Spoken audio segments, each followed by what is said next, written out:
Dans EditLive, nous allons voir maintenant la gestion commerciale. Alors avant de commencer, nous allons aller dans le bouton Documents. Là, nous retrouvons tous les documents centraux liés à l'utilisation d'EditLive. Donc là, concernant les clients, on va voir tout ce qui est facture. On va pouvoir faire des factures, des devis, des bons de livraison, des proformas, des dépôts ventes extérieures. Et pour la partie fournisseur, nous allons pouvoir bien évidemment rentrer des factures fournisseurs. En interne, on va pouvoir gérer tout ce qui est sortie de stock et mouvement de stock. Alors avant de commencer, nous allons aller dans les factures clients et nous allons prendre par exemple la facture 107 d'Harmonia Mundi. Donc je me positionne dessus, je vais dans Impression. On a la possibilité bien évidemment de la visualiser. Donc là on retrouve le logo de la société d'édition, votre facture, le numéro de la facture et tout le contenu. Voilà. Là on voit en bas que c'est un virement à 30 jours, le 8 avril 2015. Avant de continuer, on va pouvoir effectivement, indépendamment de pouvoir l'imprimer et l'envoyer via la poste, on va pouvoir directement l'envoyer par email sans quitter le logiciel EditLive. Ainsi que tous les autres documents, bien sûr.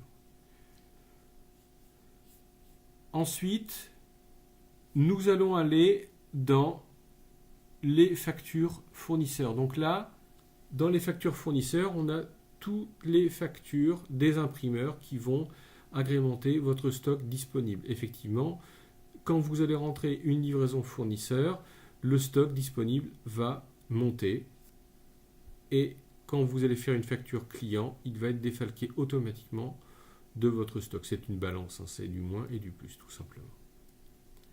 Ensuite, nous allons pouvoir, dans les documents internes, gérer les différentes sorties de stock. Donc là, on gère tout ce qui est pilon, service de presse. Donc là, on voit qu'il y a Le Monde, Télérama, Le Figaro, etc.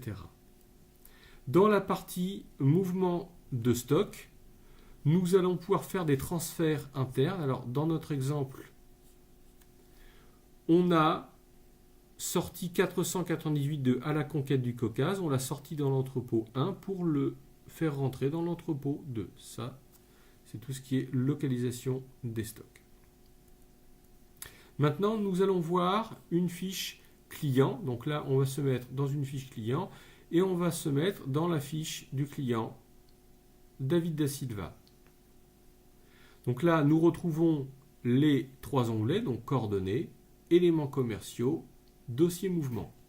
Dans le premier onglet, on voit les coordonnées du client, son téléphone, son email. Dans le deuxième onglet, on voit les éléments commerciaux. Alors, on pourra rentrer éventuellement un taux de remise, un numéro de compte pour les transferts en comptabilité. Et là, j'ai automatiquement paramétré un mode de règlement en V3, donc un virement à 30 jours avec contrôle des échéances. Pour voir si le client nous doit de l'argent, on va dans Mouvement et là, on voit que l'encours est à 0, donc le client ne me doit rien du tout. Nous avons une deuxième possibilité pour voir les encours clients. On peut aller voir dans le menu Plus, Suivi facturation, Balance AG.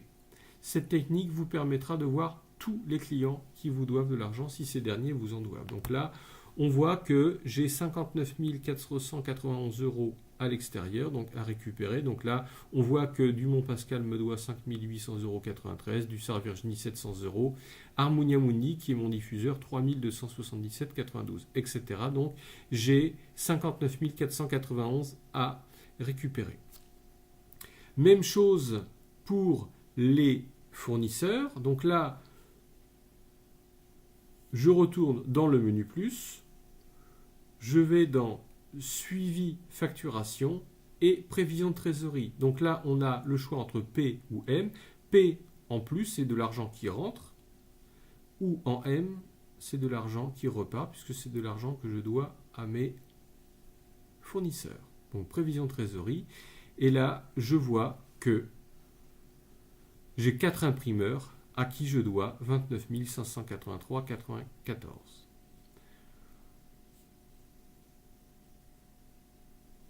avant de conclure cette vidéo, il faut savoir que EditLive gère également les facturations fin de mois de vos distributeurs. Là, dans mon exemple, on a Harmonia Mundi. Donc, je me connecte sur le site d'Harmonia Mundi. Je récupère un fichier Excel pour les factures fin de mois et les retours et je les intègre directement dans EditLive sans aucune ressaisie. Voilà, c'était la facture numéro 107. Et si vous regardez bien, dans l'impression, on voit les ventes et les retours. Donc il n'y a aucune ressaisie à faire, tout est paramétrable.